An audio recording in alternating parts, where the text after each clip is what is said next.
have an exciting race for you all for our Monday weekly community race. I'm Caleb. I'm joined in the booth by Rock Solid. How are you doing today, Rock Solid? I'm doing great, Caleb. Thanks for asking. And we've got a great race to watch. That makes the night even better, with a couple of veteran and a couple of new runners tonight. Yep, it's going to be exciting to see what. So we got Shadow Walker, Thunderclawed, representing our veteran community here, and we've got Nightmare Phoenix and Chanigan representing the Duck crowd, coming out guns blazing since the Duck boot camps ramped up. These runners have had their times just drop significantly, and we're going to see if they can put on a show here and maybe show out against some of these veteran tactics. We have Shadowed behind the scenes doing the tracking for us, and the wonderful Dwight doing the restream. So big shout outs and thanks to them. Couldn't do this without those guys behind the scenes. And as I'm getting ready to drop the gate, so why don't we talk a little bit about these flags that Lord Fizzlebeef made, these two loose, sort of like spring tournament Swissy kind of flags. How do they hit you, Rock Solid? Yeah, well, it's great to see a Lord Fizzlebeef flag set. Of course, for those of you who may be familiar with Lord Fizzlebeef, he has a series on YouTube called Let's Get Learnt, where he's sort of introducing the game of Final Fantasy Randomizer to the world, and it's been a lot of fun. Now, about the flag set in particular, it's a little bit of a standard flag set. The couple of things that jumped out at me, first of all, we do have 2 loose items to look out for as the runners get started. Also, we have high EXP scaling and low encounters, so that should make for a pretty fast tour through the game. And jumping in the magic, we got Zap, Quad X, Lightning 2, Harm 4, Cure 3 as the standouts in level 1 magic. How do you feel about an early Zap seed? I feel pretty good about it. That and the Quad X are going to give me lots of tools to take Garland out, which is really all I'm worried about at this point. There's also a few sweepers in there. That Lit 2 will put some work in. And a Harm 4 never hurts to have against Undead. And we have dirt cheap cabins hanging out for 23 gold. Going to make saving along the overworld that much easier. Zap, my favorite spell to start the game out with. I think it's the cannon entry to take out Garland, send him back, start that time loop, and get this party started. Quad X, like you said, also helpful in taking care of Garland as well as Astos, as they'll typically roll lower than 300 HP, and it's an instant kill for enemies that do not resist the death element. Looking for 2 loose items, nothing doing here in the unlocked boxes of Temple of Fiends, just some money and a copper +5 bracelet, which is really nice to find early on. Yeah, and you're going to see a lot of these early box checks. First of all, just because you want to open boxes at the beginning of the game to get some money and items, but also because with loose items, there could be something really important in there, and you don't want to walk away from Garland without potentially skipping the floater in a loose chest there.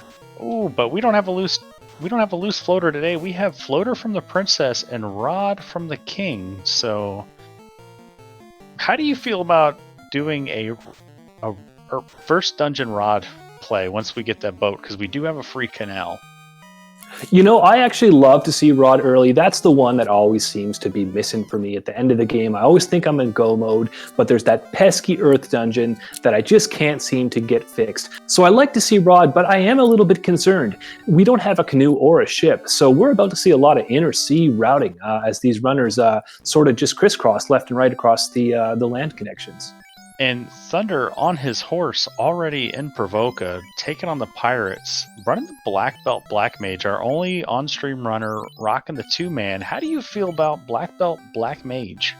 Well, I love that party, particularly with these particular seeds. I don't know if it showed up on stream, but we do know the blurstings for these particular classes.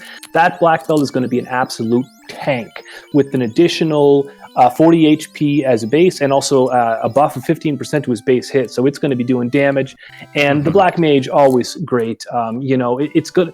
The EXP is going to be stacking up with a 3 times EXP scaling. Both of those characters are going to be super powered, the gods of Olympus stomping through the sea. And that 15% hit, it changes the game for the Black Belt. Those breakpoints are going to come fast. We're gonna, so typically you see those breakpoints for the 6th hit at level 21, the 8th hit at level 32, and then the 10th hit at level 42. With that 15% buff, we're gonna see that 6th hit coming probably 17, 18. mid 20s for that 30-second, or for that 8th hit that we typically see at 32. And Thunder gonna go to a little bit of a pop grind. That's an interesting play, as Bicky gives us the vanilla ship. Everyone else hanging out in Provoca. But Lightning 2 is going to get it done, and Thunder wants a little bit more levels, it looks like. Yeah, gold also going to be a big factor with the 3x scaling. Thunder's going to have a big gold advantage over everybody else, and without the need to buy any gear, there's a chance that turns into an early vendor item. And Shadowed, our wonderful tracker, pointing out the breakpoints for me in our notes section. The breakpoints for this black belt, so instead of 32, we're going to hit that 8th hit at 27. 42, no, we're going to hit that 10th hit at 37, and we're going to see the rare 12th hit from the black belt if Thunderclaw hits level 48. Yeah, and shout out for going above and beyond the Call of Duty as a tracker, keeping track of 4 screens, putting the blurstings up there before we even get started, really making it easy to call this race. And also wanted to point out that Chanigan, we just got to look at the 28k Ruby in Provoca, so that may be why Thunderclaw is doing this pop grind. He may want to get that Ruby before he even goes anywhere. Yeah, that's a heads up play, especially with the flags being what they are. We do have Incentive Titan's Trove, so that Ruby is essentially 2 key items, as Shadow Walker is already onto Crescent Lake, going to find out what the Sages have for us. Yep, and so this is that divergence we were talking about before, and chat shouting out the divergence as well. Without access to those, the canoe, we're seeing the runners kind of split, some going west and some going east. Yeah. Early shop item, early fluor. This is the markings, the hallmarks of a jet seed in the making. It all depends on what's the trolliest loose items we could be looking for now is going to be loose loot, and possibly, I guess, loose oxyale. Some of those, we have those 7 required key items that we need to beat this game. We need the loot, we need the key, we need a canoe to get to carry. A floater will work just as fine too, but not necessarily required, as the Sages give us the herb. Fetch quest could be opportunity here. We do have Incentive Katana and Masa, which are on the table, and no one can really going to be taking advantage of that Incentive Katana, but that could be our vendor sword to get money for that ruby, should we get an early katana from that herb turn in.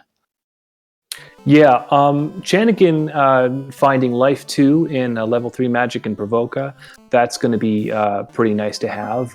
Basically, the seed's giving us all the tools we need. Just, you start to wonder what's going to be that trolley thing that it's going to hold back. We haven't seen a canoe yet. So we could be in a situation where we have just about everything, but we're ended up loose hunting. And so far, we don't have any trouble with that, as Thunderclaw is all the way over into Earth Cave. And Thunder checking the Earth Cave, checking the spike tiles. We are working with vanilla spike tiles shuffled, so we won't see the 3-eye grind. We might get lucky and see a single eye grind, as Thunder finds our first loose item in the top of Earth. It's the TNT. So Thunder knew I rolled this seed, and 9 times out of 10, it's going to be an Earth or Marsh. And Chanigan, our other runner, checking out Marsh Cave. So making the meta play here, the big brain. Gotta love it. Yeah, well, that's just the experience showing its face and its advantage. Shadow Walker picking up a vanilla key when he turned in his huge herb. too. So that's going to be opening up another incentive location up in Corneria Locked. Not to mention grind tiles at Astos Castle. Again, just seed throwing everything at us and seeing how fast can you get through this. Yep, and Chanigan getting a decent amount of money here, but we're just going to reset out of Marsh Top. And Frost Wolves on the first spike tile in Hall of Giants. If they rolled low, this could be a decent, quick little grind here. And they look like they rolled about 70-ish HP, so it's going to take ooh, when you see 2 lit 2s bounce off of them, it doesn't feel great. And Chanigan checking that far left box. That far left box is linked to the top floor. I'm not sure if he was aware that it was linked, but all the boxes on this floor, Marsh 2, are linked to the top of Marsh. So if you're going to check them there, like I like the checks on these boxes if we're dealing with like entrance floor shuffle and we haven't found Marsh Top yet. But unless we knew that there was something there that we wanted, and I guess 4,100 gold is worth taking out of there. But Iron Armor +4, one of my favorite in-game armors, just showed up. Iron Armor +4 is basically like, what's that? 24 + 8, 32 absorb. Right there, like that's almost like ice armor. For like, usually you can find it in the shop for like $500. It's really good to find. Yeah, no, the iron armor definitely underrated in the randomizer, especially when it rolls up.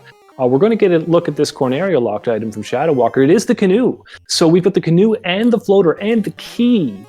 Wow. I mean, at this point, That's what huge. do you even want next, Caleb? I suppose you might want access to your sea and sky? Well, if Thunder gets Masa from this TNT, that's going to swing really well for him to get that black belt a little better activated. But we do know that that TNT, it might troll some folks. Some folks might go to Earth late, but with the early rod, I don't see that loose TNT pickup being the biggest advantage. But we're going to find out right now, and it's the loot. This is an Ocarina seed now, so you asked me what I wanted to see, and it was going to be the loot. I want to find the loot, as it's the most important item to have that can be anywhere in the game. The other key items that we're going to be looking for, the Oxyale, the Chime, the Cube, super important, but not necessarily as difficult to find as a loose loot can be. A loose loot can literally be anywhere. Loose Chime, you at least know that it's not going to be in any one of the 54 boxes in Mirage Sky. You know, loose Cube could land in Mirage, but you know, we've all seen it happen. But and there's Crystal from Sarda. I missed what was in the Titan's Trove, unless he didn't check. Hasn't been there yet, so we'll probably see that next. Except he hasn't got the ruby, so Right. Yet. Yeah, so Shadow Walker in the air at 10 minutes and 2 seconds is now able to whip through and get a lot of stuff done. I think we're just picking up some items in here, or maybe a dead light warrior. Yeah. Oh, that's right. He lost both his black mages in that last fight with the that last grand fight he took. So let's talk about party comps for our runners that are running 4-up. We have Shadow Walker with a fighter red double black. That's a party that he loves to run and that he's very effective with. We see Nightmare Phoenix running the fighter black belt white black, and I believe Chanigan's running the standard fighter rainbow. Nope, fighter. It looks like fighter black belt white black. Interesting. What sort of a party comp would you bring with these flags, Rock Solid? If it's me, I'm going black belt, first of all, as my main damage dealer, because there's a lot of experience to be had, and the black belt's got those good blessings, as we talked about earlier. Mm-hmm. So that's the first thing. I'm not going to bring a fighter, because I'm going to be committed to that black belt. So for mages, I want at least one black mage, first of all, for the black magic, but secondly, for the ability to run. I think I would go black belt, thief, white, black, because I want that thief to be able to run, and I want access to all of the magic in the game. That's just where I'm at in my game right now. I don't feel comfortable going with the red mage in place of the white, because I don't like the thinking that I might not have access to Invis 2 or Exit or something very useful like that. And there's Chanigan with his pickup of the loose TNT here in the Earth Cave, as Shadow Walker turned in the crystal, got the Oxyale, and we're almost off to the races. If this is like, we could see a situation where Masa and Katana are loose, and this is the freest seed that ever was. But Thunder gonna show us the ruby turn in first. He's gonna do the save and warp out. If this is nothing here. Yeah, well, and it's even better than that, because we have already seen one of the two loose items. Mm-hmm. So there's the slab, and a loose ribbon right next to it. It's -4, but who cares? It's got all those resistances attached to it. Yep, it's a nice stopgap for the MDef on the black belt as we level it up. So Thundercloud gonna talk to Sarda, and we'll get his crystal. We know the crystal turns to the Oxyale. We need Thunder to go to Crescent Lake, so we'll see how his pathing routes through this game as Nightmare Phoenix heading back into Elfland to pick up that level 3 and 4 magic, or...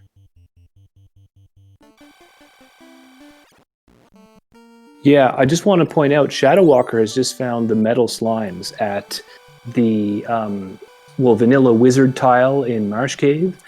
That, especially for his party compositions with Fighter and Mages, that's basically the perfect grind if you have a Fire 3 or another good Sweeper. However, Shadowed kind of limped out of the fight with some Lit 2s, maybe a little bit low on Sweeper charges. Yeah, one of the things I like about the metal slimes is, for whatever reason, I think that just has something to do with their M-Death and just kind of being lucky, but I've found like they are incredibly susceptible to zap. So we have that level 1 zap. You might be able to get through at least 3 or 4 fights with some zaps there. As Thunder translates the slab from the Titan's Trove. I'm sorry, yeah, from Titan's Trove. Yeah, Slab was at Titan's Trove, of course, with the loose ribbon next to that. So Thunder is really, head and shoulders above the rest in terms of just getting those key item checks completed. Mm-hmm. Still doesn't have an airship, though, from the looks of it. And that might be one of those kind of curses where you find stuff that ends up stopping you from finding the things that you really need. Yeah, and I'm going to hope that he goes to Crescent Lake before he goes all the way to Onrak with this Oxyale in hand. As Shadow finishes clearing out the bottom of Marsh, we did get a Thor Hammer and an X-Cal. So, not the worst. The Thor Hammer going to be really helpful. X-Cal, we can sell that. It did roll -3. We know we're probably going to get that Masa, but X-Cal -3, that might be our only in-game weapon for a while. But we also might end up in a situation where Tail is loose and that promotion becomes not a guaranteed thing. Yeah, and this again is one of the advantage of bringing the Black Belt instead of the Fighters, because you don't need to rely on finding that weapon. Of course, when you've got a guaranteed Mazmian in the pool, I mean, you're going to find it eventually. And so there are always pros and cons to any choices that you make. What about you? Are you kind of favoring having the Black Belt and just grinding up, relying on that grind, or do you prefer to rely on finding gear? With these sorts of percents, we're looking at boss percents of 50 to 200%. I'm going to just lean on the Fighter. We have 2 loose. We're going to be opening a lot of boxes. We have Incentive Masa. I'm feeling pretty comfortable with the... Fighter did roll Black Belt Vitality. He's going to have just a metric ton of HP. And I'm more comfortable with a Fighter Rainbow with these kinds of flags. Because like you said, you don't want to miss out on any magic. So instead of the Thief, like you would bring, I would bring the Red Mage and just sort of have that double dip of early white and early black magic. Just in case, like we saw Nuke roll to level 4, having 2 Nuke casters is huge for those fights that are unrunnable and they can kind of be sort of nasty, and you need a nuclear option for that fight. Yeah, well, who needs to run when you can blow everything away with damage spells? That's definitely the argument for the Red Mage. Yeah, as Thunder grabs his herb from the old men, and Nightmare Phoenix already onto the bottom of Earth Cave here, going past the Rod Plate, making the play to take out Lich. Let's see if he checks these boxes here on Earth 4. So far, it looks like he has been, although I didn't catch whether he got the top... It doesn't look like it. Yeah, it looks like he may have skipped that chest dense room just north of his current position. Shadow Flames, our tracker, pointing out that the Fighter can equip the Thor Hammer. Now, wouldn't that be great if we saw some kind of Avengers Endgame style takedown of chaos? You should have gone for the head. I think that's that would be worth the slowdown, definitely. Yeah, unfortunately, the Thor Hammer that Shadow Walker found in the bottom of Earth Cave was -1, and now Thunder's going to kick himself in the butt as he gets the early canoe here. Well, he's got to go all the way back to Canaria, so he might be a little annoyed by this forced routing, but especially with that ship being parked on the southern dock.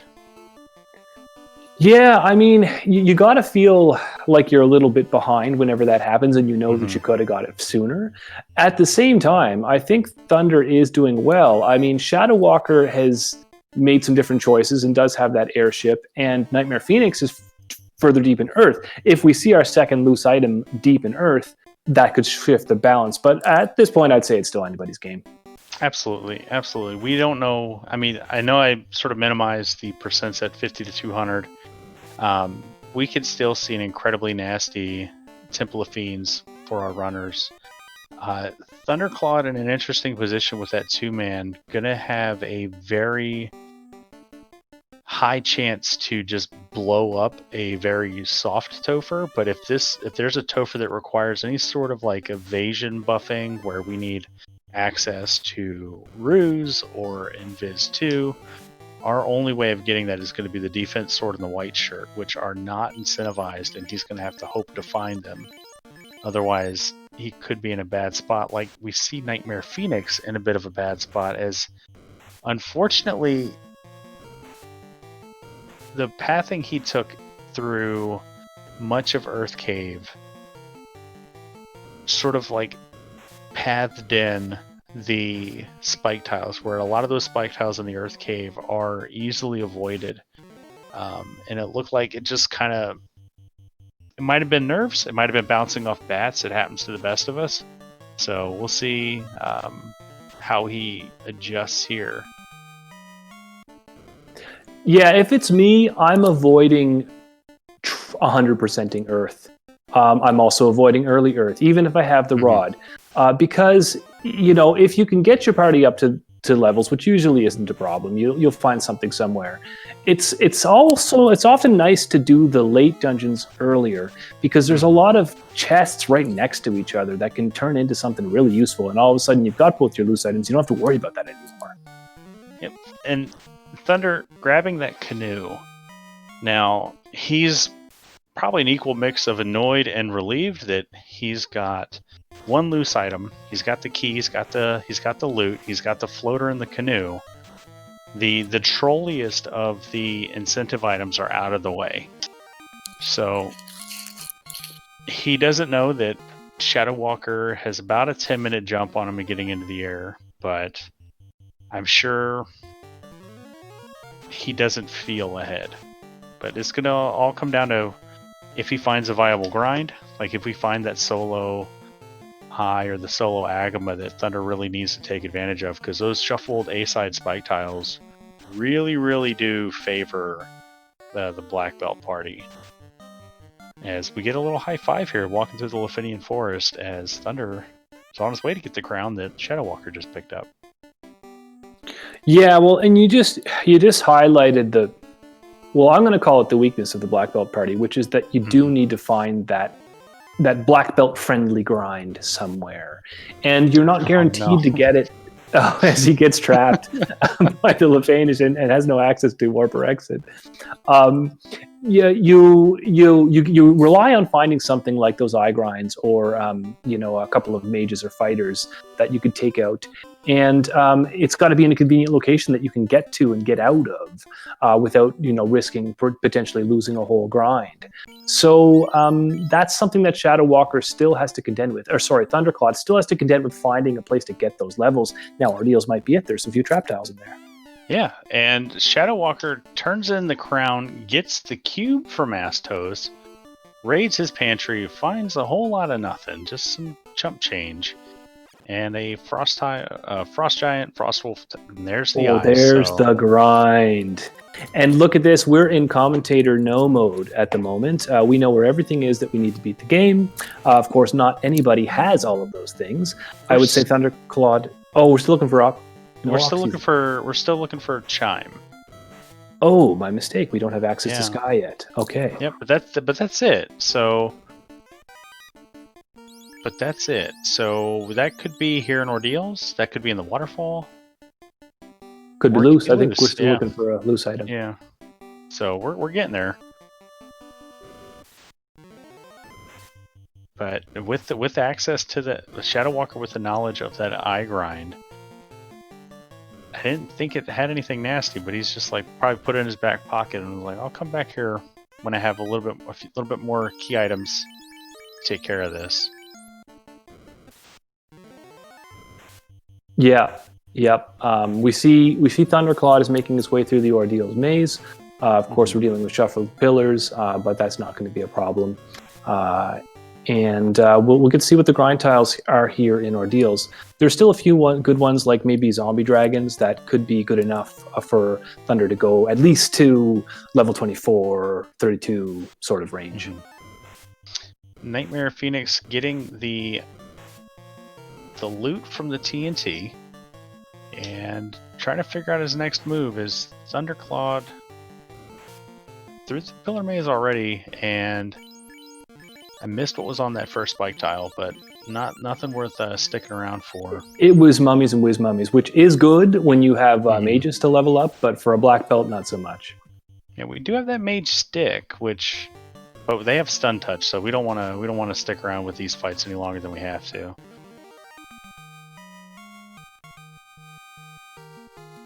Oh, Shadow Walker showing us another location here, the Ice Cave, and there's the Agama tile. So Shadow Walker finding all the good spikes.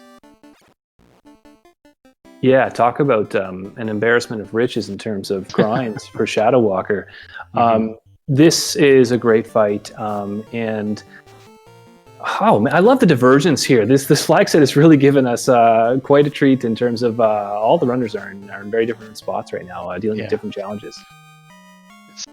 Definitely, that's what I love about the two loose flag set, and especially when we get early floater, early canoe, and there's a blue dragon, so another high XP fight. Wow. Welcome to Final Fantasy Randomizer. If you're new checking this out for the first time, I highly recommend joining the Discord at finalfantasyrandomizer.com. You can check out our Discord where we have the Duck Pond, where all the new players sort of congregate and learn the game, and it is currently the Duckling Boot Camp, where new runners like Chanigan and Nightmare Phoenix are sharpening their teeth and getting a little bit stronger at this game to compete in a Duck Derby here in about a month. So if you're out there, you're new, you want to be a part of this, FinalFantasyRandomizer.com, hit the Discord, and get involved. Right now we have our 4 runners on stream all looking for the key items they need to get into the Temple of Fiends Revisited, to wipe out the 4 fiends, and to break the time loop. And right now, Chanigan just picked up a white shirt +5 out of one of my new favorite rooms in the game. Yes, he did, and also props to remembering his blur-sing. He realized that he could equip it ahead of the promotion. That's a wonderful feeling. That white shirt is basically the same as a gold bracelet or iron armor. So that threshold of 24 absorbed from a piece of chest gear is really like pretty good for in-game level armor, as Chanigan also taking the spike tile tour here. All these 3 boxes can be avoided as he's doing now, so good for him for making that adjustment. As he picks up an Opal Shield +1. So our second loose still evading us. It is, and we've seen a lot. Now, of course, that Nightmare Trap tile that Chanigan walked into there, that was actually where Nightmare Phoenix took a wipe a little bit earlier on. It can be good experience if you're ready for it, but to encounter it deep in Earth like that when you're not really ready, it can be a little bit of it can slow you down. And Chanigan hits an unrunnable pack of spiders or arachnids on his way to the Lich Room. Just feels bad, as Shadow Walker's going to walk his adamant out of the ice cave that Thunderclad's preparing to enter. And Shadow and Thunder just crisscrossing paths now. Thunder definitely picking up some steam, being in the air about 10 minutes behind Shadow Walker. You wouldn't know that by looking at the screen right now. As Chanigan looking to be our first runner on screen to light an orb. Shadow Walker gets a bottle from the adamant. Lich 2 putting up a little bit of a fight here, but Harm 4 is going to clear it out, and Chanigan will be our first runner on stream at the 28-minute mark to light an orb. Good job to Chanigan. And there's Thunderclawed finding the Agamas, giving the Quad X test in. These Agamas are Quad Xable. Thunder says, oh, I'll come back. Yeah, and I guess I get that.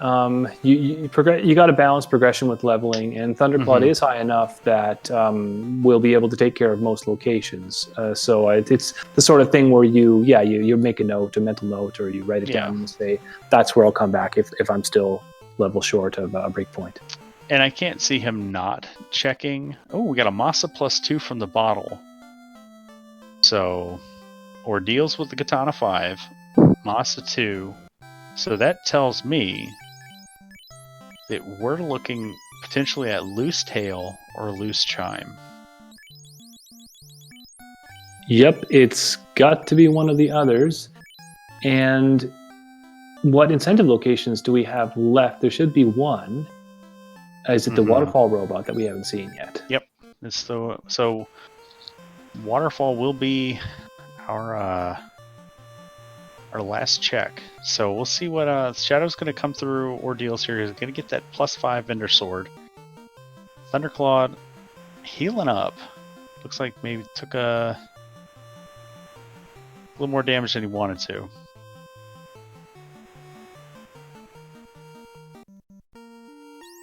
Yeah, shoutouts to Groggy Dog and Magius getting the FFR hype out in chat. Of course, this is a great community of runners that we've got. There's hundreds of us all in Discord just having a great time with these Duckling Seeds and the Async and the Iron Gold Championship and everything else. It's been a blast. I myself joined about 2 or 3 months ago. And a lot of the community members here cheering our community race on tonight.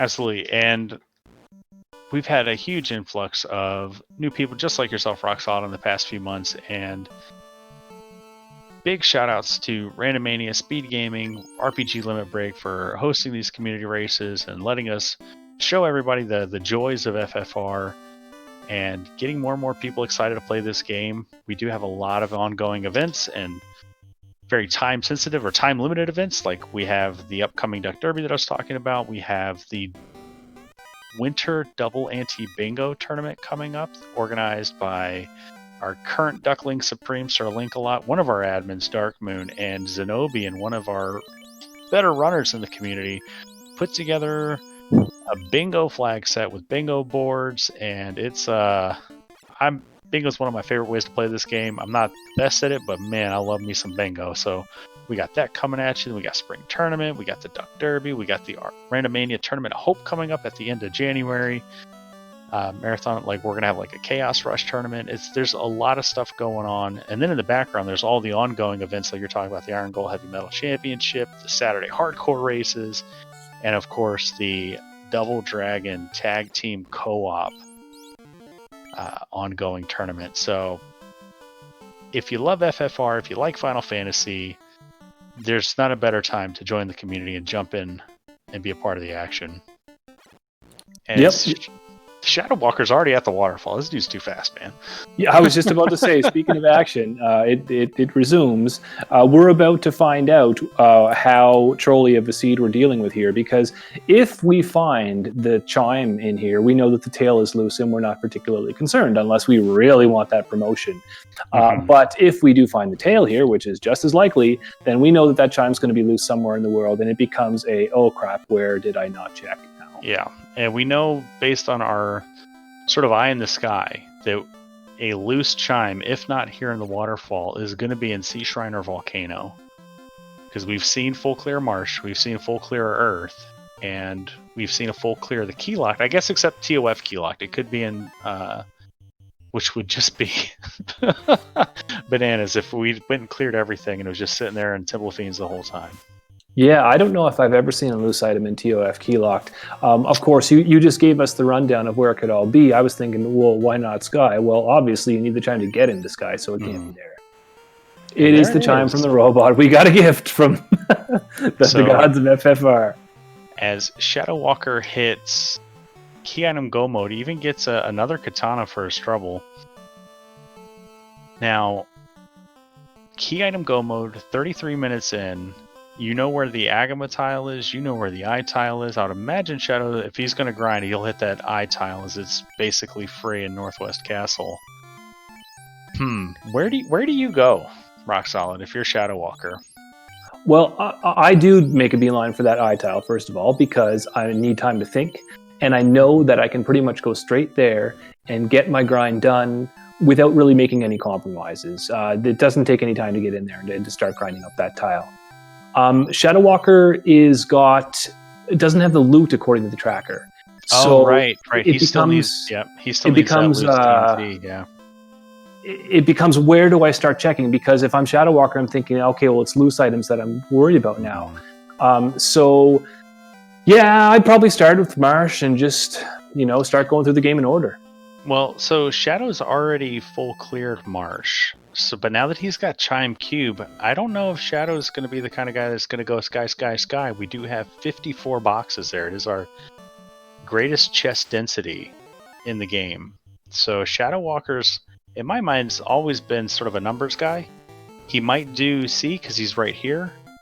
But this loose Ocarina from the TNT and Earth Cave could be a bit of a thorn in Shadow Walker's side, as all of our other runners have at least knowledge of that loose TNT.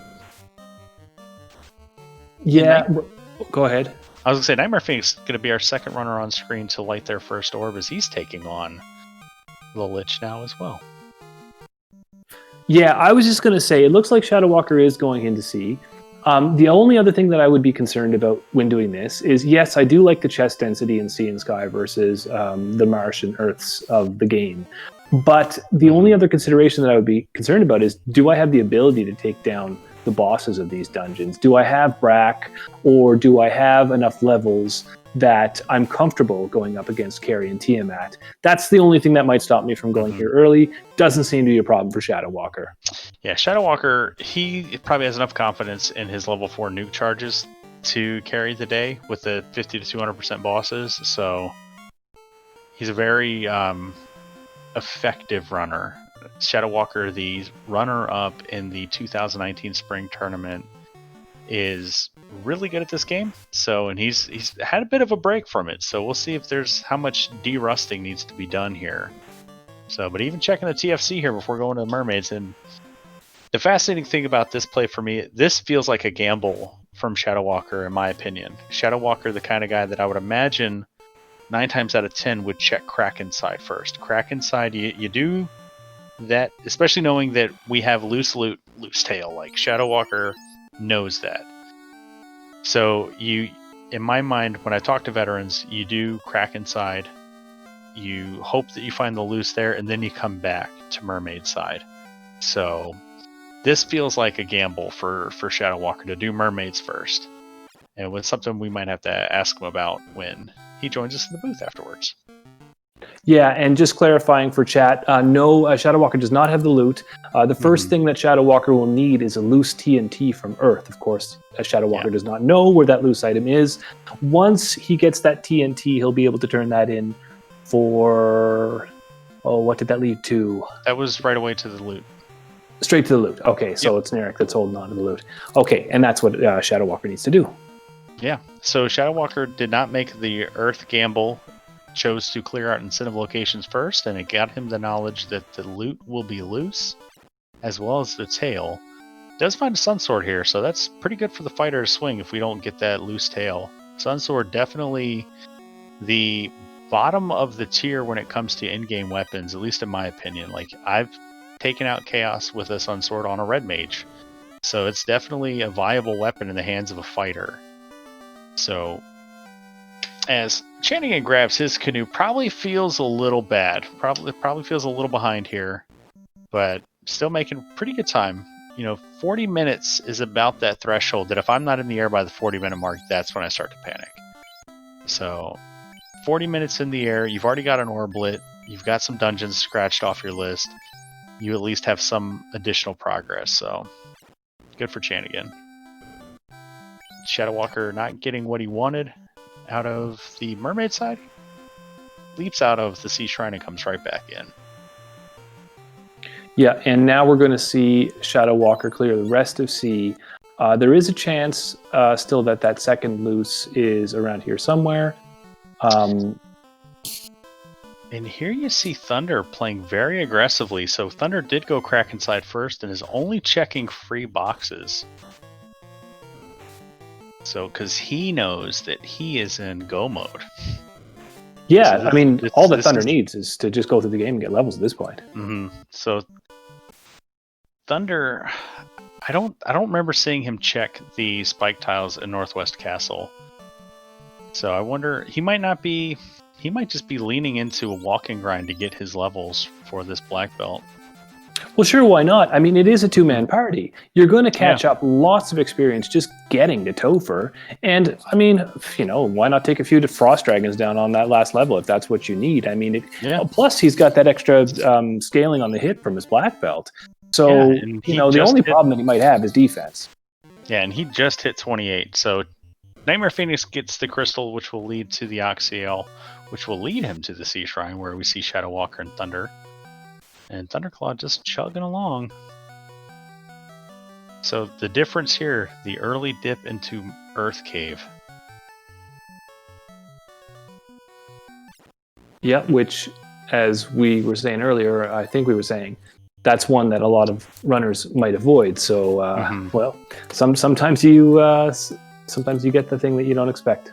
Yep. As we're going to see our first look here at Kraken 1, we're going to sacrifice the Black Mage. We get the fast off, but not in time. But we're already punching 8 hits, 255 damage.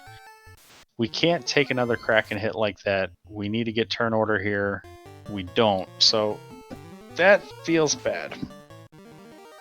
Yeah, this goes back to what I was saying earlier about respecting the bosses of those shrines 3 and 4. For Thunderclawed, I mean, not a lot of time lost.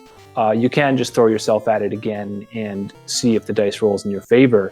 But there's also a chance that he just gets wiped again and starts to lose ground against Shadow Walker. Yeah, I mean, that's the Battle of Turn Order right there. If that Black Mage gets that fast off before Kraken punches, or if Kraken has anything else in his... and there's the loose tail for Shadow Walker here in the Sharknado room. So Shadow Walker, that's good for him. He will be able to promote now. And the defense sword. So 2 very important tools for Shadow Walker's kit. That defense sword would have been huge for Thunder. Right there in the Sharknado floor. Yeah, I think that the defense sword is the real headline there, because we've already seen, I think, all of the magic we really need, fast and tempers and nukes and lice and whatnot. So it's not like we need to upgrade for that particular reason. Yeah, it'd be nice to put that dragon armor on the fighter. So I'm sure Shadow Walker's going to do it. But defense sword's huge with his ability to cast Ruse. Yes, 100%. Alright, and we're going to see probably near simultaneous pulls of Kraken 1 for Shadow and Thunderclaw, depending on these encounter tables down here. Yeah, Lobsters so had other plans. Shadow Walker coming in here with a fair bit more magic and probably better defense as well. Could be a little bit safer against this Kraken. Although going with the offensive spells instead of the fast and temper on the fighter. Yeah, I'm going to try to just out DPS this Kraken, and there's the difference the Absorb can make between the fighter and the black belt. As Dave, the fighter, able to soak those punches much better than Thunder's black belt. Yep, so look at that. Shadow Walker now with, I believe, 2 orbs. And Thunderclawed is taking a risky second battle, seeing if he can get that fast off. Now, I think that this is going to come down to where Shadow goes next. Going to be huge. If he goes to there, Thunder punches through Kraken. So Shadow Walker going to promote. And then it's decision time. We have Earth, we have Volcano, and we have Sky. We have chest density and squishy fiends. Something tells me he's going to go Volcano and check Armory. I still think that he probably goes to Sky. And then that's where we see Thunder going right now too. So Thunder with one orb lit, jumping into the Sky Palace. Not even going to open the free boxes here on Mirage 1.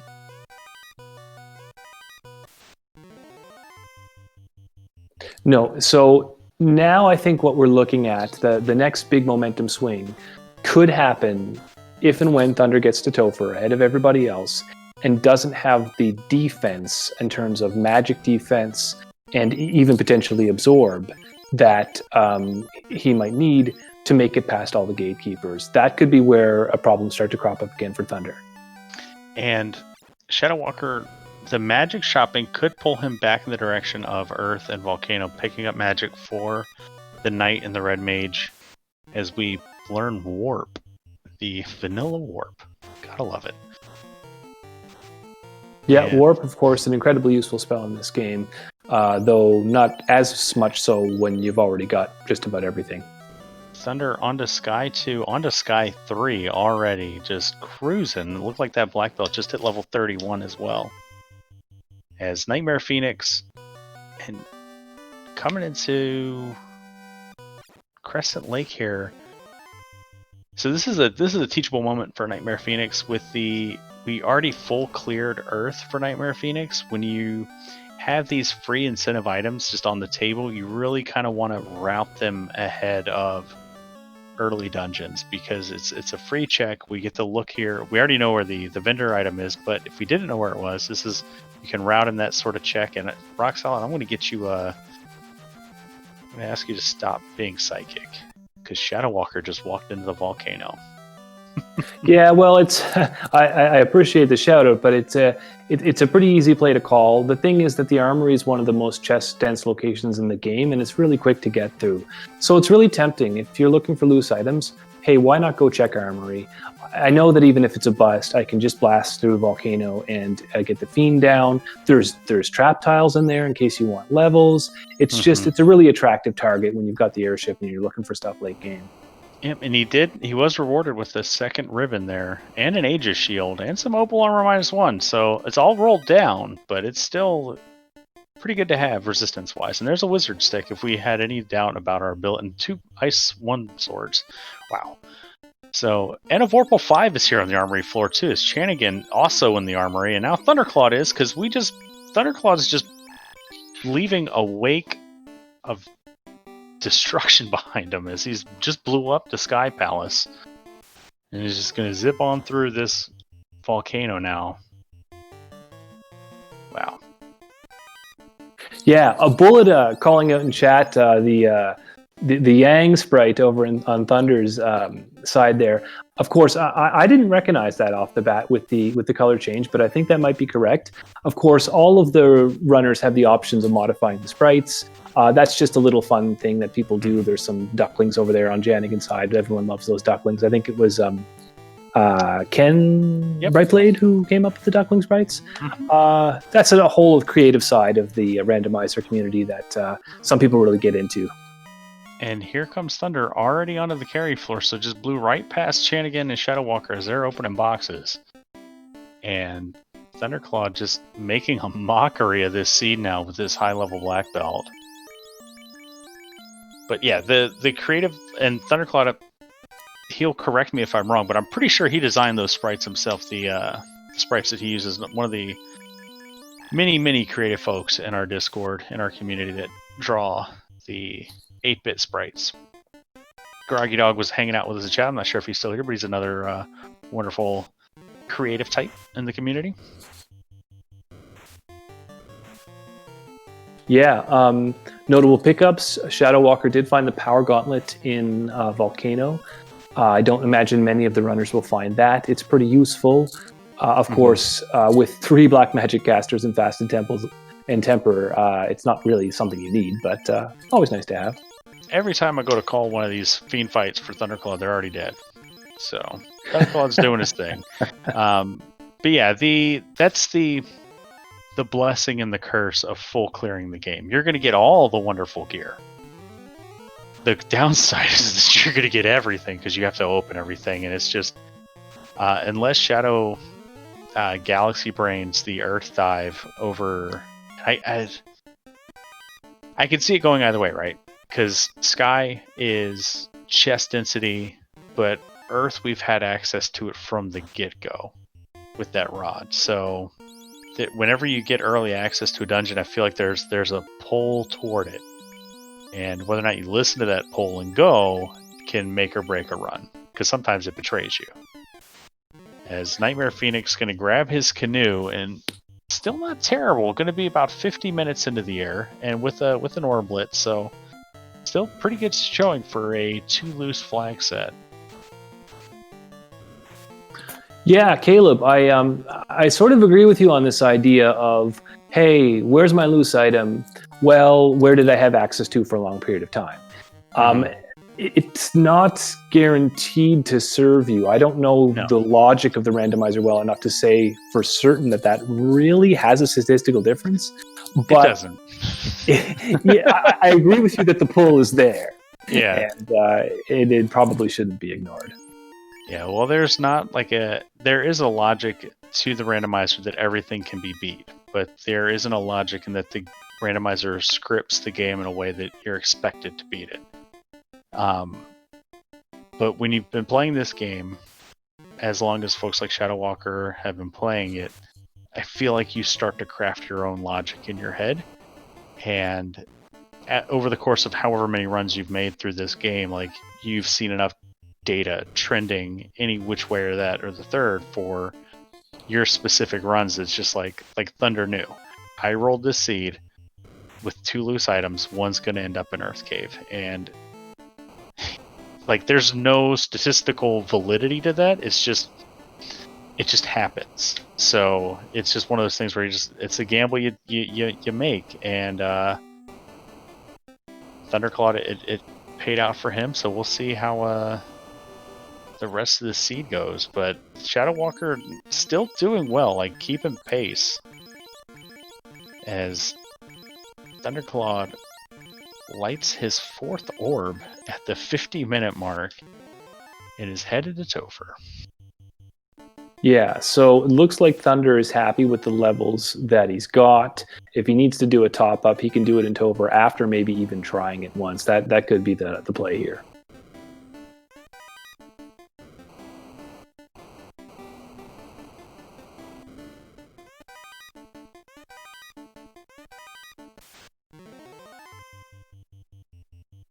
Not sure if we've lost Caleb or if it's just me. Oh no, I'm sorry. Okay. I'm just thinking taking thoughts. It all in. Yeah, no problem. Thunderclaw burning houses. Yeah, I was reading the Race Time GG stuff, and my brain froze. I'm sorry, man. Hey, no worries. I was just about to say Thunder, our first runner to make it into Temple of Fiends Revisited, well under an hour, and finds, I wouldn't really call this a great grind, but there is a solo red dragon right there at the Phantom. So if you need any levels, that could be a place. Looks like Thunder's not taking a break. Just going to keep powering through and seeing if there even is any gatekeepers to worry about. Unrunnable Chimera Chimeras with Blizzard, I reset out of this fight, but it feels like it's going to take forever. And then when your Ice 3 sweeper takes out the one that you were punch targeting, just every reset is like a small little victory in my mind. But we get through the fight in probably less amount of time than it would have taken to reset and walk back here. So Thunder proves his veteran status. Yeah, no, Thunder continue to make a blistering pace through a seed with 2 loose. I mean, you're getting into Topher at 50 minutes under those conditions with potentially all the levels you need. You're making good time. And unfortunately, Shadow Walker went to Mirage Sky, so we're going to find out what's up here. Probably another ribbon, maybe a black shirt. I'm trying to think of all the other stuff that we've missed. But yeah, our shadowed our tracker pointing out that Thunder just hit level 37. That is the 10-hit breakpoint, so getting it 5 levels early because of that 15% boost to hit. Just huge blessing for the black belt. Yeah, definitely. I mean, the The concern, though, and I keep saying this, is I probably shouldn't because I could be leaning into a commentator curse, but the problem could potentially be defense. Now, the good thing for Thunderclad is that his Black Mage actually has a boatload of HP, almost 400. Probably going to survive a nuke even if one does go off. So from that perspective, maybe not as concerning. And the Black Mage gets the Death Swing with the Masa +2. His Shadow gets an Opal -4. That's pretty good armor still. It's almost a gold bracelet. Just about a gold bracelet. 32 minus 8? Yeah, so exactly 24, yeah. So exactly a gold bracelet. And good. Carry 2 at HP, I guess, but she's gone. Wow. So Thunder just cruising. Yep. On to potentially my least favorite floor of the game, which is the sea floor of the Temple of Fiends Revisited. I just find there's so many enemies and big packs of them on this floor. This is a very dangerous floor to be in with a 2-man, especially if we hit an unrunnable party with any sort of AoE sweeper. But so far, so good for Thunder. Now we just this is the scariest part of the run with a 2-man when you hit Kraken. When Kraken hits you, you mean? Yeah, like because you thought Kraken 1 luck was bad. You got to get that fast off before Kraken swings because we have no life casters here, so we need all the offense going out. Going with the temper strats over the nuke, Kraken gives us a reprieve with Lightning 2, fasted 17 hits, 1200 damage, and we have Octopus Paste. Yeah, wow, that you got your call in there, Caleb, but only just by a few seconds because that fight didn't last very long. And Shadow picks up a 3rd ribbon here off the sky floor. Now who's psychic? I believe you called that one.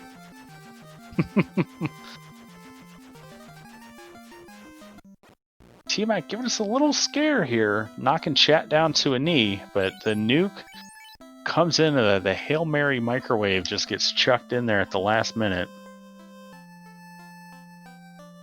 Yeah, and look at those levels. You know, grinds. Who needs a grind when you got a 2-man party?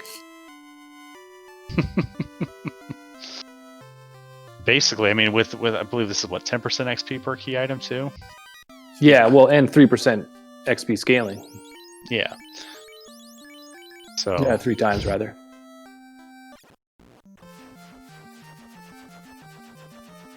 All right, here comes Chaos. We're going to open with a fast and a punch, and Crack comes out, and there's no fast for the black belt today. So here comes the hold A and pray strats. Yep, yeah, it's just a question of who's got more HP. It's 530. Ink saves us a round. 10 hits for 432.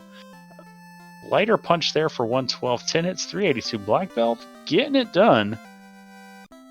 And there it is. Thunderclad takes it down with official race time GG of 56 minutes, 30 seconds.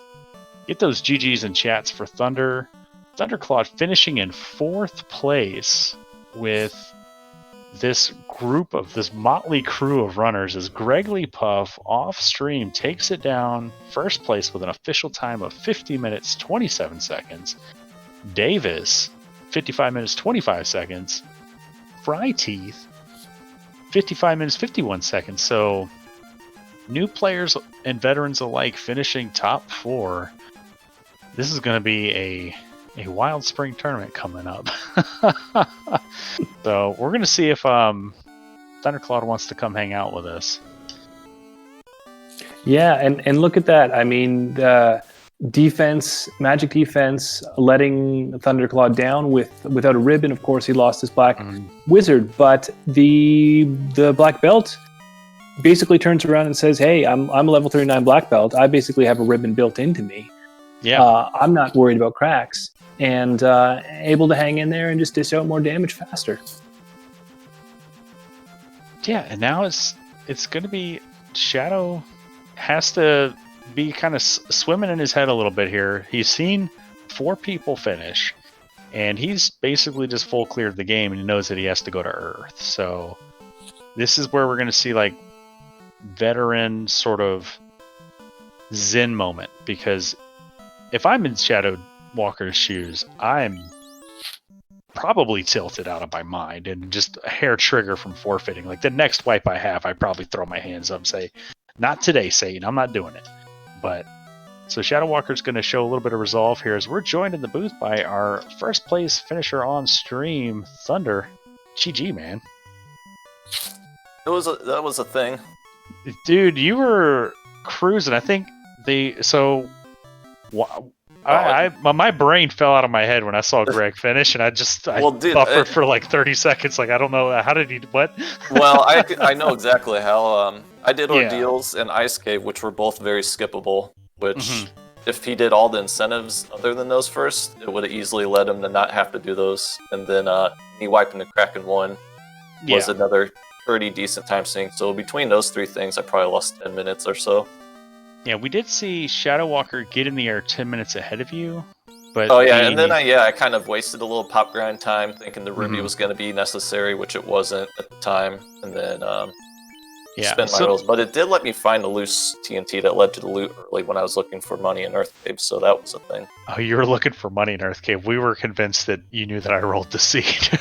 Oh, no, I was trying to make Ruby money happen, and it did end up happening through that process, but apparently, the canoe being from the old Min chain instead was the much faster play to make. Yeah, and Shadow now doubling back on dungeons he's already been to, so going back into Volcano, going back into Marsh now is just probably going to kick himself in the butt, or just being that I've seen a lot of veterans sort of have the approach that if it's in Earth, like Luce is in Earth, I lost. And this is probably just going to maybe feed into that sort of veteran confirmation bias, but Shadow Walker, a wonderful runner, and just unfortunately getting trolled here by the loose items is Chanigan coming through the waterfall here, and he's going to be pretty close to go mode now. So, what was going through your mind with the party comp, the black belt, black mage? Oh, I was going back and forth. I was going to do fighter black mage, but the extra 10% hit on the black belt was that's like 3 less levels or 4 less levels, depending on which breakpoint you're looking at, that you have to get to hit those breakpoints on black belt. So a 32 black belt is actually a 29 black belt, and a 42 black belt's a 38 black belt. So it was it speeds that up a lot, and more damage than the Maza will swing. You never guaranteed a good Maza either. Yeah. So, I mean, it was probably just a safer play. I don't think running the fighter would have been much slower, especially since I made myself find the Masa when I didn't have to. But it was fine. Yeah. I mean, you guys crushed this sub-hour. Like, everyone that finished this sub-hour is just on some next-level stuff, and Shadow Walker checked everywhere. We even got to see the TOF locks, and we're going into Earth Cave, and we'll see sadness abound. I think all the fast finishers get a lot of credit goes to the Duckling and Asyncs that have been put out the past few weeks, because there's been a couple that have been very two-man comp friendly. And I think that's kind of taught some newer people, and if you read your flags and understand them, like this one, you can safely run a two-man comp and go really fast compared to a four-man comp. Yeah, that 10% XP is really nice. As now Shadow Walker grabs that TNT and is now in go mode. He knows that will turn into the loot. We've already found the loose tail, which was in the Sharknado room. Wondering, I was about to check those top 2 boxes on my second dive, but I was like, I don't need this. Yep, that's where it was. Well, I'm kind of glad. It would have been a time waste. And the spike tile box, the Better Trap treasure box in that room, did have a defense sword. Oh yeah, I wasn't too worried about finding evasion things, but it would have been handy. That chaos would have been a lot less scary after my black mage punched down in round 1 and he started punching my black belt if I had that sword. Yeah, it was definitely the one blind spot in your party comp, not having white magic, should TOF be high evasion. Yeah, man, I wiped a Kraken 1 by less than 100 HP. I noticed that. I did 400 something damage my first time and died. Then my second time I did 500 something damage and he died. I was like, are you kidding me? Yep, Shadow Walker came through that fight with just a Masa swings and 3 nukes and was in and out of it. Yeah. So, all right, and Chanigan taking on Kraken 1, getting the white shirt out, swinging a Dragon Sword for 4 hits, 95 damage. Kraken responds and makes some chicken soup out of soup, and is trying to do the same thing to Root. We got Whoop, Soup, Root, and Toot. It's awesome. I love seeing the new players with their naming conventions, because you get used to seeing some folks like Shadow Walker always with the Bill and Ted. Yeah. I always bring my eggs, but Root, Whoop, Soup, Root, and Toot. It's just fun to say. It's a hoot. Yeah. I didn't say Rock Solid. I didn't get to say a veritable cornucopia yet. Well, it's not too late. We've still got 3 runners on screen. It's a veritable cornucopia of fun names that you can use for your party. I wasted it. I didn't get ambushed by any fiends. That felt nice. I was right, kind of worried after I option. knew that was on and saw Astos. I think I got a strike first on like Astos or someone, and I was like, "Oh God, I hope the fiends don't do this to me later." Yeah, there's Shadow Walker coming through, lighting his 4th orb. Don't foresee him having much of an issue with this Temple of Fiends, with this promoted Fighter Red Double Black. We might go back and making some adjustments here. Oh, we got to actually turn in the TNT. Heads up play there. Some off-stream updates. Unfortunately, Burt Reynolds threw in the towel with a forfeit a few minutes ago. Deadpulse comes in 5th place with a 1 hour, 4 minute, 58 seconds, and Will Cleosis coming back in his first community race in a long time, taking down 6th place with a 1 hour, 5 minutes, and 13 seconds. So, GG's in chat for Deadpulse and Will Cleosis. Yeah. Chanigan comes across an eye, but it's just a random encounter on the sky floor. Thunder, I was actually going to ask you about that. We were talking a little bit about the 2-man party before, and we noticed that you came across the Agama at about level 20, I believe it was, in the ice cave, and wondered if you might stop and take a few. You didn't. Were you tempted at all by any of the grinds that you came across, or were you committed from the beginning? I'm going to walk this through. I've only got 2 people. We'll probably have the levels we need. It was mostly I was committed from the beginning, but it did cross my mind to take a couple. But I knew if I was short EXP for like a breakpoint going into Topher Fiends, I knew I was going to have the level 28 breakpoint. But like if I was going to try to get the level 38, get the 10 hits, then I knew if I just took like 2 fights in Temple Fiends, that would like get me there along the way, and I didn't need that 10 hit till Kraken 2, so it wasn't a concern that I would have to grind anything. Yeah, it definitely seemed to work out in your favor. I was concerned that you were going to have some trouble with defense in terms of things like Crack and Zap coming out, and we did see the Crack land on the Black Wizard late in the game, but by that point your main concern was your Black Belt, and he basically had a ribbon built in. So it seems like a really interesting strategy going with those 2-man party comps. Yeah, I just been doing it lately for fun, kind of adding my own flavor to playing the game. I played it a lot lately, and it just kind of gets bland to me running kind of the same regular comps that are normally good. So sometimes when I see an opportunity to do well with a not-so-normal comp, I want to try it. Absolutely. As Chanigan, I want to call out Chanigan. 4 orbs lit. Preparing for Topher. Chanigan, one of these, like you talked about the Duckling program, Thunder, and I think Chanigan's performance right here is just a shining example of what Greg and the other folks with the Duckling Derby have put together, and like his progress, like from just a few weeks ago when I was doing a commentary for a race involving Chanigan. I think for his first restreamed race, and just watching him now, like he's in Topher at the same time as Shadow Walker. You know, like Shadow Walker, one of the best in the game.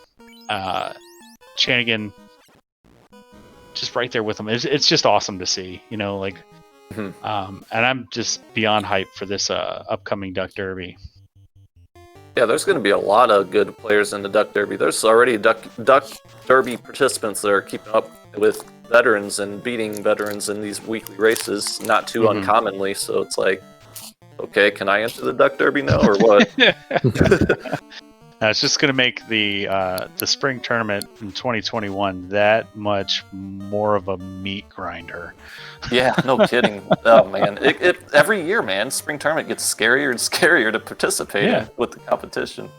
Yeah, you just got to jump in with both feet and just hope that you can kind of keep up and win a couple races and just hopefully just have some fun with it. As Shadow Walker coming up on Kraken 2 didn't really hit any sort of adversity yet, as Chanigan's diving down past the loot plate. There will be an experience, I think, in the Duck Derby by a new player that's kind of close to the same name that I have. His name, he's signed up already as Waterclawed. Look out for that guy. Yeah, he was a co-op partner with not Caleb. Or, I'm sorry, it was Nanochi86.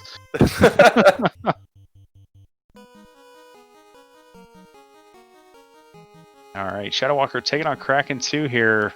Again, not having much difficulties with this Topher. With all of that wonderful gear that he found full clearing the game, just putting on a clinic here as Nightmare Phoenix, oh no, finds the Phantom tile. It's so rare to see. But we blew it up right away. Just poke it right in its eye. So yeah, that spike tile there in the Ordeals mud goal room. Not often checked, but when it is, how about that Phantom? As Bill's down on the ground, Vivi's taking a knee, Dave's getting buffed. Shadow trying to get through Tia 2 here. Yeah, one Black Mage down, but I think that's the by design. We've got that altered party order with the 2 Black Mages at the top, and we know that we've got our Lifecaster down at the bottom. So we're not too worried about that as Shadow Walker does take down Tia 2. And Gregory Puff in chat giving out the secret sauce. Village hint givers were turned on this seed. Yeah, that's actually pretty big if you know where those are and check those in your towns as you hit them. Oh, that's good knowledge. Yeah, that would have saved me a lot of time. Those village hint givers will tell you where loose items or items of importance are located. So, Gregory Puff leveraging the knowledge of being an async seed developer. It's like he crafted these. He didn't craft these flags. These are Lord Fizzlebee flags. Oh, these aren't the Duckling? I didn't know. I didn't see the new Duckling Week flags. The Duckling Weekly right now is the obstacle course flag. So, that sounds fun. It's a Danny seed, and it's an entrance floor shuffle shard hunt. Definitely a lot of fun to play as Shadow Walker takes on Chaos here and is putting in work. Everybody's down but Dave and Bill. Nukes coming out, swing coming out from the Masa. 9 hits, 1441. Shadow Walker takes down 7th place with an official race time GG time of 1 hour, 11 minutes, 29 seconds. And we're going to go ahead and drag Shadow Walker into the booth with us. GG, Shadow. Hello. Thank you. Man, how about that loose TNT and Earth? This is a prime example of why these kind of flag sets that have a low number of loose items are not my favorite.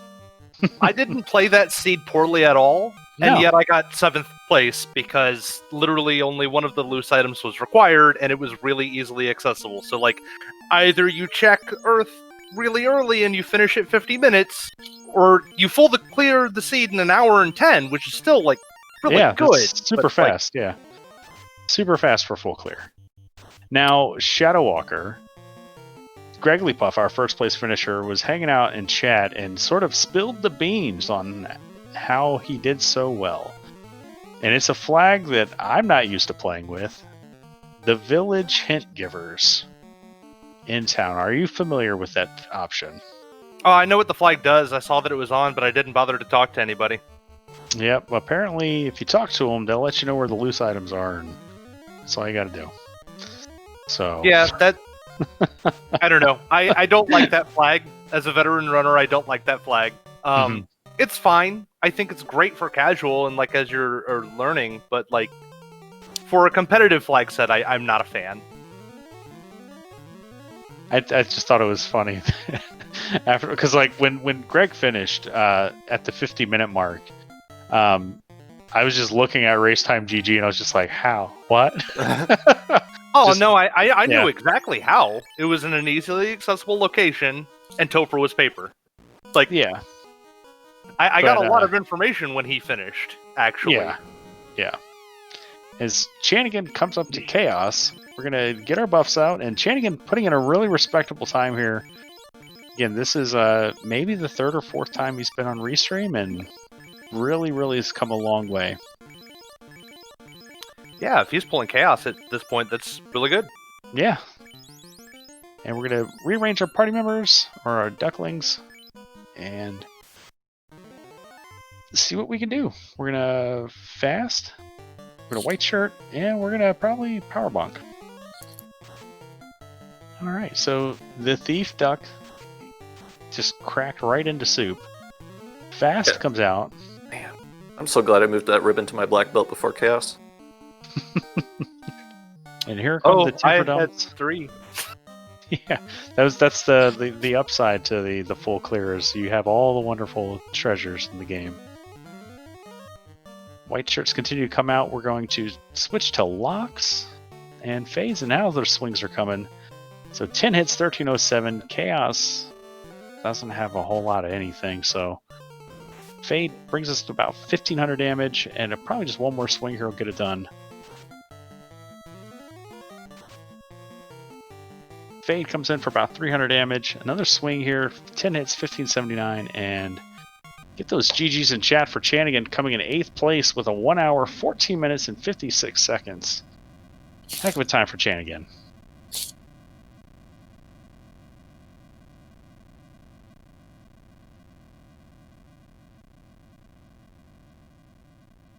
Yeah, Chanigan taking down Chaos, of course, just above the 1 hour mark. Really great time when you're dealing with 2 loose items. And we're left with a situation where Nightmare Phoenix is the only one on stream still there. And with most of the items done, it looks like Nightmare Phoenix is just looking for access to Sky with the Chime and the Cube still outstanding. And he's going to get access to Sky right here. I feel like he should have the cube, but if he doesn't have the crown yet, he's just got to go to Lefane and talk to those people. As we are joined in the booth by Chanigan. GG's, man. Yo, thank you. So how's it feel, man? Nah. Where's your head at? Yeah, I could have finished way earlier. I kind of forgot how many loose items there was. Yeah, that can be Yeah, as soon as I found the TNT, I was like, oh, there's one more, and just went into a goose chase, finding the non-existent.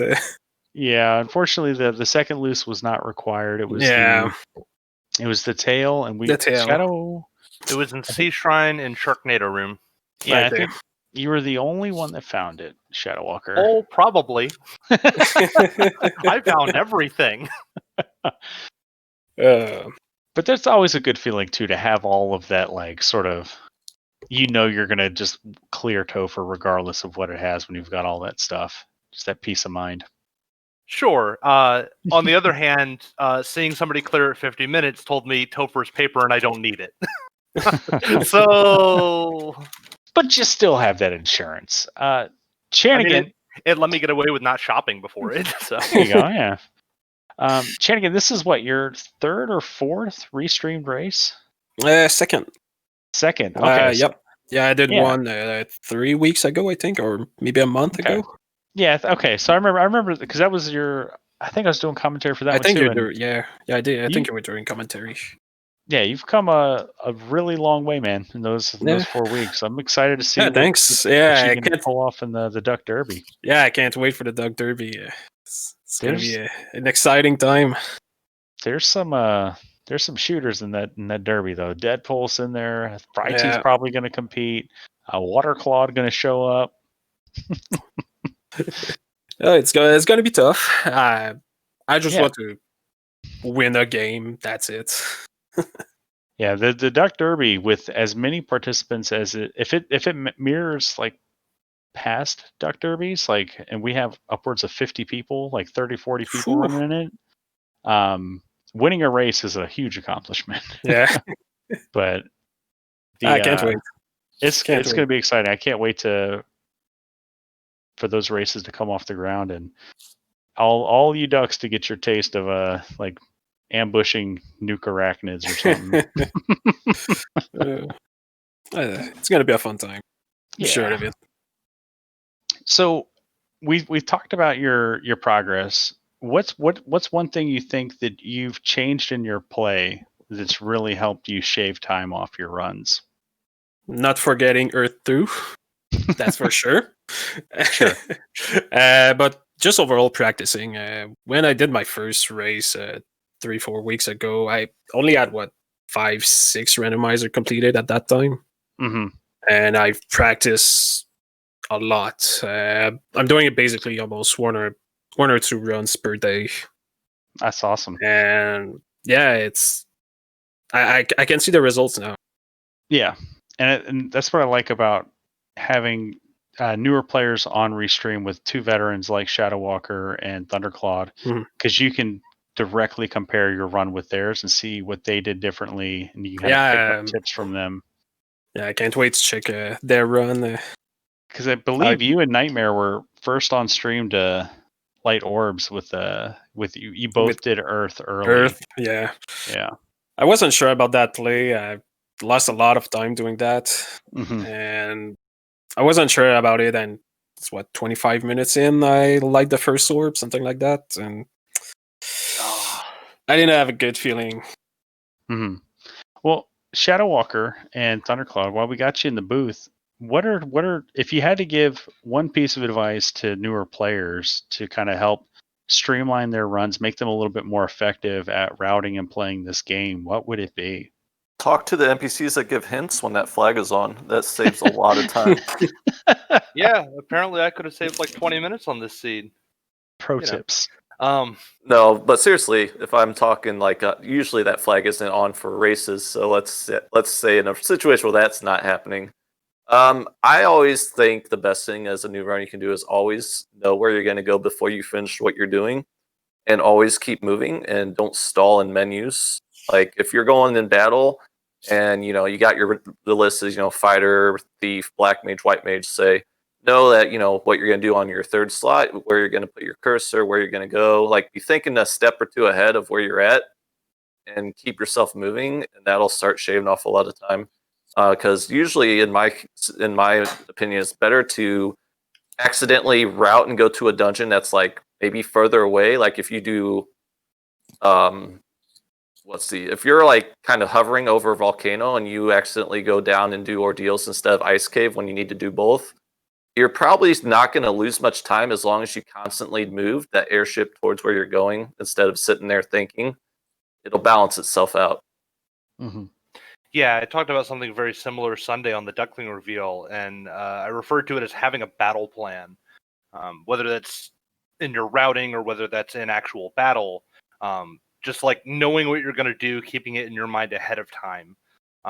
For instance, while I'm going through Topher, I'm thinking about how I'm going to fight Lich before I even pull Lich. I'm thinking about that as I'm like going through the Earth floor. Okay, I'm going to go with a nuke strategy or whatever. I mean, usually with Lich it's nukes, but like just having that thought process going in your head before you actually get to that moment helps you be more proactive and save a lot of time when it actually comes to battle menuing. And also try to get used to not opening up your menu every time you find a good piece of gear. Like if you know you're going to be clearing out a dungeon, like say you're going to Sea Shrine and you do mermaids for something and you find like a ribbon in your first 3 boxes, there's no point to open up and equip that ribbon and take that extra menu when you can open up a bunch of other boxes and then you might find something else you want to equip. Just kind of do all your equipping as late as you can before you know you're going to encounter a battle, and that'll save you some menu time too. I'm not taking notes at all. Rock solid. Do you got any questions for our runners? I know I talk a lot, so I'm gonna just shut up now and let you do your thing. No, Caleb, you definitely did hit a lot of the questions that I had, and of course, I got in my question about the grind there to Thundercloud earlier.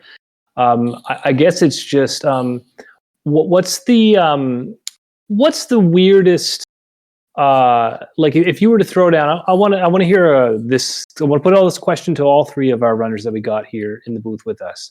If you could force a troll party comp, what would it be? Well, that's depending on the flags, but I like to, if we're doing like a draft, I like to either just like double down on what the first one picked was. Like if they pick thief, I'll pick 2 thieves. Or if it's a flag set that's supposed to be balanced between fighter and black belt, and they get to go first, and they choose like fighter, I'll go thief black belt, just like make them have all 3 melees and like confuse their brain on what they're actually going to use, and then force them into 1 mage later, because they'll pick a mage after that generally. I like it. Yeah, you basically see their bet and you raise them 2 more. It's a good strategy. It's like chicken. Who's gonna take the safety pick first? Yeah, I'm not a fan of troll party comps. Although some people might think that my picks are troll. I like black mages, and I like black mages a whole lot. So, if I was going to troll somebody, if they opened up, say, black mage, I might give them 2 more black mages and dare them to give me a 4th. I think I'm starting to spot a theme here. All right, Nightmare Phoenix looking to clean up this Kraken fight. What do you guys think of the party comp? Chanigan, you also your party comp. It was hard to read with the ducks. Was it fighter, thief, white, black? Yep. Okay. So yeah, because of Katana, mm-hmm. I just said, nah, why not? Oh yeah, I mean it. If I find it, which I did, but didn't find a tail, so yeah, I ended up losing a bit of time because of that. I wanted to do fighter rainbow at first in case of a good level 1 magic, but just because of the katana, just why not? Let's go with the thief. I don't play thief a lot, so I like the idea that I think it was an async and a duckling that was out a couple weeks ago, where if you're using thieves, like let them start as ninjas while everyone else still has to find a tail to promote. Like I like that idea because it really balances out the usefulness of that katana. Because when you're thief, you have to find the tail and the katana to make it useful, which is like when tail's loose, that's like a big time sink, Yeah. Whereas when a ninja gets the katana, he's still not guaranteed to just like steamroll. He's got low HP and low absorb, so it's still a risk. But it's nice because it doesn't punish you just for being a thief. Nightmare Phoenix checking the level 8 magic here in Lefane, and we see another flag we have activated, the overflow wrapped money, where that level 8 fog was $99. Oh, he got stuck behind a Lupa guy like I did. Oh no, he didn't. Oh my gosh, he juked him out. Yeah, his strategy there was to try and make it look like he wasn't interested in leaving, and then that made the Lupa sort of back off. Reverse psychology. There you go. So Chanigan, what you have 2 veteran runners in the booth with Thunder and Shadow. Like, what sort of questions would you have the opportunity now to kind of pick their brain and sort of get that veteran knowledge? With this kind of seed, what party comps do you guys use? I'm interested to see why. I'm gonna let Thunder take this one first. Okay, I did black belt, black mage, none. Oh boy. I mostly just wanted to have fun with a not as usual comp as you usually see. I didn't want to run 4 and have like a safe magic fallback type of thing. I also noticed like I look at the EXP basically and like the encounter rates. And I'm like, okay, if the counter rates are not too bad and I can run really long without getting encounters, 2-man comps kind of okay because deep dungeon dives aren't so punishing. And then it just, you knew you were going to get the levels on 2-man because it's double the EXP throughout the whole seed, basically. And with the high EXP yield for each fight after the key item bonus sets in, I think I got to like level 29 or 28 just taking fights, not actually grinding any tiles to whole seed. I went a very different direction with my party. I am a huge fan of fighter, red mage, black mage, black mage. That's sort of the Shadow Walker special, if you will. And that is what I ran tonight. And similar to Thunder, I didn't stop to grind anywhere. I just took fights along the way. And even with a 4-man party, I ended up level 25 across the board. Yeah, that 10% perky item is really good with not having to need a grind. And Shadow, like, I love that party too, the fighter red, double black. I learned it from watching you. No way! I ran really that party. strong. Yeah, I ran that party to pretty good effect during the last spring tournament. So confirm it's really good. Like it does kind of hurt when you get hamstrung by a white locked exit or life 2 or cure 4 or something that rolled like at level 2 or 3 or 1 or 3 and your red mage doesn't have access to it. But that's usually more the exception than the rule itself, because when nuke rolls in the first 4 levels, it's a good time. The funny thing is, it doesn't even have to just be nuke. If you get any good spells, if you get like lit 3 or ice 3, you can just put in so much work with 3 black magic casters. Going back, my second thought why I wanted to just take a black mage was I didn't want to check 2 magic shops in every town. I just wanted to like one shop, one menu, save time. Little things like that. I need to learn using 3 characters or maybe 2. Oh, it's definitely a strategy you want to be comfortable with if you want to do competitive tournaments. Yeah, I think I'll do a few practice run this week. Maybe I'll try this on the weekly Duckling seed. Oh yeah, it's perfect. There's nothing to lose if you do poorly on those. Without getting into spoilers. No, I understand the efficacy of a short party, a 2-man or a 3-man party. Depending on the flags, I struggle with long-term viability on them. Like, yeah, they feel faster, they level up quicker, but I hate getting blown up in Topher. If I can't get through Topher in one shot, I tilt super hard. And having that 4th person there, just that white mage, typically to pick everybody back up. Usually, I was real close to, if Kraken 1 was going to treat me bad one more time, I was not going to be finishing this race, let me tell you. Yeah, I think the big thing to keep in mind is when you do try those low-man strats, the 2-man or the 3-man party, particularly 2-man, it changes the way you have to play the seed, and you have to keep that in mind when you're trying to do that. It changes which fights are good for you. It changes your options as far as which fights to run away from, which fights you really kind of have to fight, even if you don't want to. Yeah, it takes away some really big fights that you normally would grind. Like 4 worms on a 2-man comp sometimes is not a good fight to try. Yeah, or gas dragons or something. And it's also which spells you buy too. I find find myself buying much more like niche spells when I have a 2-man, and it's like I guess I'm getting A-Rub today. I do that. I've learned to cut back some still, but I might grab in level 1 if lit 2 and hold is there. In a 3-man or 4-man comp, I'll just get the lit 2, but in a 2-man comp, I might pick that hold up also. Yeah. Off-stream updates. Goats Pirate has threw his hat in the ring and said, "Not today, Satan," and is withdrawn from the race as Reese Wolf finished in 10th place and Zero Cool finished in 9th place. So GG's in chat for Zero Cool and Reese Wolf.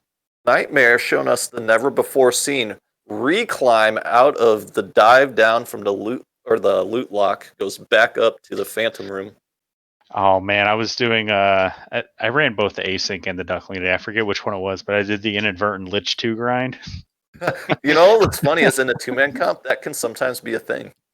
If I was not going to be 10 hits by carry, I probably would have taken Lich 1 or 2 times if I was that close. Yeah, my backward sprites don't mess me up too much anymore, but when they do, just chef's kiss. I really do think it'd be awesome one day if the devs figure out a way to shuffle the floors of Topher into dungeons. Oh man, that'd be fun, man. And Yep, walking into the marsh cave entrance, and it's the water floor. Oh, loose item on Carrie's floor. And what's behind the water floor? It's Canaria Castle. Well, Canary Castle always has to be Or on the top floor. It's like literally just like all the floors of Temple Fiends, and then you got like waterfall at the end. With like an incentive fetch quest that leads nowhere. Oh man. This All game, right. so many fun combos. Nightmare Phoenix coming onto the Lich floor, gonna bring us home strong. It's still a respectable time with 2 loose. An hour 30 into Topher isn't the worst time in the world. I was just about to say the same thing, Caleb. Yeah. You know, you're looking at well under 2 hours. I mean, you're sub 140 is possible here, and Yeah. with 2 loose, it's that's still a great time. And this is a seed that Nightmare Phoenix can take a lot away from, as we saw a lot of the early routing struggles he had were putting off going to free incentive locations. Like we saw him not go to Crescent Lake for a long time. I think it was like 45 minutes before he went to Crescent Lake. And that's one of those things where you can make that early check. Yeah, it does kind of suck sailing all the way over there. But when the sages are holding onto a free item, and that free item just happens to be the fetch quest that leads us to the canoe that we've been looking for this whole time, that in and of itself can knock like 20 minutes off this time for him. Yeah, definitely. And then the other big thing that hurt him was he was holding on to a translated slab, but didn't turn it in for quite a while, and checking for loose items when he could have got his cube. Yeah. And I don't know if that's because he forgot or if he just doesn't like doing that long run down to Lefane. But that's another one that could have picked up another 5-10 minutes easy. And there's a thing where we saw him sort of like juggling going to the incentive location or checking proximity. So like after he translated the slab and he got the crown, instead of going immediately to Astos, he went and cleared first 2 floors of Mirage, looking for that troll loose cube in the Mirage Tower when it was sitting at Astos the whole time. So little things like that, like optimizing your routing to get those key items or incentive checks in before we start digging for loose, which is what Shadow Walker did, and is typically the odds on probability play. It just didn't work out with the early loot being so available. But yeah, 9 times out of 10, like chase your incentives, dig for loose in places like ice or deals where you already have to go because there's an incentive box there, and then start routing in chest density is the standard play. But you really want to get all those free checks out of the way first, as Nightmare Phoenix getting a little undone here by some waters, but that white mage should be able to pick the knight back up. I agree with all your points, and 9 out of 10 times you have proximity, then all that, but 10 out of 10, talk to your NPCs that give hints 10 out of 10 times. I mean, that was a real game changer. Yeah, and that's one of those things where and newer players might have an advantage over the old pros like you two, where they're coming in and that's not a new flag for them. That just exists. Yeah, that's just like not one of those forgotten flags. It's like not normal, but like they've used it more than us, probably. You know? Yeah. Like we've had it on a few times. I feel like in like hardcore races where like Wild Hams designed the flags. And it's like, hey man, can you tell me where these NPCs are again? And he's just like, no. Do you feel like those hardcore races are more like just debugging races for Wild Ham's newest features? I wouldn't be mad if they were. When he did I'm not either, but it does seem to play out that way. When he unveiled that the Lich's Revenge and the Halloween hardcore race, that was probably my favorite community race that we've done. That was so much fun to do. Yeah. As Nightmare Phoenix gets through Tia 2 and is in the home stretch here, gonna prep for chaos here with some Cure 3s. Gonna pick everybody back up. And maybe we have a scuffed weekly of just new alpha flags. Every alpha flag that's new turned on and see what happens. Yeah, it should be fine, right? All right, we're gonna open up with a swing. We're putting all the charges into the black belt. Swing from the Masa 4 hits 117. Fade rolls in for 103. Black belt punch 7 hits 153, and then the temper comes out. So about 350 damage in the first round. Not bad. Would love to see some fast come out, but we may not have bought fast. It looks like. I think that was level 6. Yeah. So there we go. Already activated that black belt. 6 hits and over 800 damage. It looks like coming from that black belt. So Chaos, unless we've got something spooky in the tank here, is going to be dead pretty soon. Yeah, well, Chaos does have crack. It's just I don't know how many pro rings we've got, but it doesn't matter because the fight's over. And get your GGs out in chat for Nightmare Phoenix, who finishes with about 1 hour and 38 minutes on a 2 loose seed with a few surprises up its sleeve. Important note: crack's actually Earth Elemental, so pro ring's not going to help you there. But A-Rub would. Yes. A-Rub would, Ribbons do, and I believe the Aegis Shield does. I think Aegis is just stone poison. No, it's not. Stone poison, yeah. But Nightmare Phoenix closes it out and looks like he will be joining us in the booth. Crack touch. Punched, then fell into whatever it says. Or it's slain. All right. So as we're waiting for Nightmare Phoenix to come in, Roxal, do you have any other final questions for our other 3 runners? No, just want to say thanks for going up on stream to all 3 of you. It's been a pleasure to watch and call your race, and I'm really excited to see these continued rivalries develop as we head into the spring tournament. And we are joined by Nightmare Phoenix. GG's, man. How you feeling? Well, less nervous than I was at the start. That's good. Always good to kind of shake those nerves in the community races. Was this your first time being restreamed? Yes. Awesome. Well, you have the pleasure of watching this back and comparing your run directly with 2 veterans and a fellow Duck. So I think it's always a wonderful learning opportunity to be able to do that. So what were your thoughts going into this seed? Like what was your sort of a plan of attack? Well, my initial plan of attack was kind of ruined because I was looking at the entirely wrong flags for the first 30 minutes before the seed. So I had to change it on the fly, and I just figured go and punch things hard and find things. That was my general idea for winning. I got a little confused and due to nerves, and it got really chilly in my room all of a sudden, so cold hands. But after I started to find some of the parts and had to cross the world multiple times, I started to fit into a groove. Well, yeah, that's definitely good to hear that you sort of refocused yourself and found a way to center that resolve on the seed. You ran fighter black belt. What was the thought behind that double melee comp? My thought behind it was I was going to have someone who would take all the hits and someone who could hit really hard because I didn't expect to find the Masamune or anything really good for the fighter to use. So in that case, I wanted someone who absolutely could punch his way to victory if needed. And I figured it would be considering I didn't know, or I wasn't very familiar with what this flag set was at the start. Mm-hmm. I figured I'd go with something more straightforward. Yeah, I mean, the black belt was definitely kind in these flags with that 15% extra hit.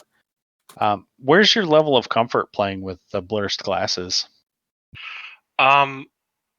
They almost always catch me off guard. I never expected, especially when I'm looking for it, and then by the time I realize what they are, it's way too late, and I have to adapt. Nice. Well, you did well. Don't let the time betray that. Like you sub 140 with 2 loose is pretty good. So You have nothing to be ashamed of here. Rock solid. Do you have any questions for Nightmare Phoenix? Yeah, I do, and I want to echo the time definitely coming in. What seems like last might feel like it's slow, but actually it's sub 140 on 2 loose items is a good time for sure. And I wanted to ask Nightmare, because you could have had a much better time if a couple of key things hadn't gone wrong. At one point, it looked like you were about to head into Sky, realized you didn't have the cube, and then did go over and check Lefane for a crown, but then didn't follow it to what ultimately would have given you your cube. Instead, you went back to checking for loose items. And I was just wondering, was that just nerves, or did you have a game plan there? It was a little bit of nerves, a little bit of misreading my tracker and forgetting that I didn't have the cube yet. And by the time I had the slab, I was also, another thing I was trying to do was find exit. Exit is one of my favorite spells, and I did not find it at all. So I was hoping at some point to run into exit, and not having that kind of push me back into the standard thought of when in doubt, look at boxes. And eventually it hit me, why am I looking at boxes? I don't need anything in the boxes. There's nothing a box could have that I don't need right now, because my tracker says I only have one place to go and I have the item for it, and it has to be this, which is when I went back to Astos and walked through them. Well, it does look like the exit was at level 8 in Gaia with Cure 4, according to our tracker notes. So, the one thing I didn't bother looking at. yeah. Of Level course. 8 guy is always a troll. Yep. I never check those magic shops. Roxanne, it sounded like you still had questions, man. I jumped on you. I'm sorry. No, it's fine. I was just about to say the same thing. Exit being at Gaia means that that's one of the ones that you don't often get to check. And I just wanted to say, congrats for getting back on the horse, Nightmare, and continuing to run and get it finished. A lot of people would have got flustered and forfeited in that situation. I know we did have a few forfeits among our off-screen racers. So GG's to you. Well, thank you. Yeah. And we're going to go ahead and wrap up the broadcast and give the channel back to Randomania, our wonderful host. So we'll pass the mic to Thunderclaw for final thoughts, our on-stream first place finisher. I shared a lot already. It was fun. Try the game if you haven't yet. It's a good time. A+. Shadow Walker, our second place finisher on stream. Yeah, it was a fun race. Glad that I jumped in. Maybe next time there won't be a hint NPC that lets everybody else save 20 minutes over me. Where's the fun in this? We need to be able to beat you somehow, man. Shanigan, our third place finisher on stream. Yeah, fun scene overall. Should have checked the NPCs first, but happy overall. So yeah. Well done, man. And last but definitely not least, Nightmare Phoenix. Final thoughts, bud. Make sure you double check the flags, triple check the flags, quadruple check the flags, because I only just now remembered there were hint NPCs. Hey, we all didn't know. That's awesome. Yeah, only Gregory Puff knew. I knew, I just didn't talk to any of them. All right. Well, Roxanne, I'm gonna let you take us home, man.